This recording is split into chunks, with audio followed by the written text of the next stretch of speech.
পরিবারের গৃহিণীর কাছে এলপিজির দাম সংসারের আয়ের ব্যয়ের হিসাবের একটি গুরুত্বপূর্ণ অংশ জুড়ে থাকে। এলপিজির দাম বাড়লে অর্থনৈতিক চাপই সৃষ্টি করে না, বরং এটি জনমানুষের মনোজগতে এক ধরনের অস্থিরতা তৈরির কারণ হয়ে দাঁড়ায়।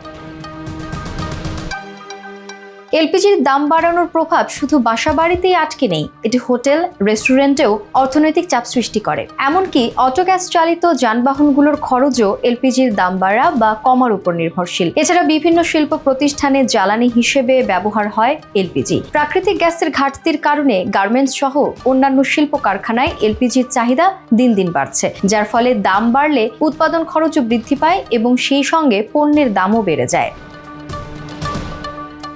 বর্তমানে দেশে এলপিজির দাম বাড়ানো হয়েছে। Bangladesh energy regulatory commission BERC 14 জানুয়ারি এক বিজ্ঞপ্তিতে জানায়, ভোক্তা পর্যায়ে 12 কেজি সিলিন্ডারের দাম 4 টাকা বাড়ানো হয়েছে। নতুন দাম অনুযায়ী গ্রাহক পর্যায়ে 12 কেজি সিলিন্ডারের দাম এখন 1459 টাকা, যা আগে ছিল 1455 টাকা।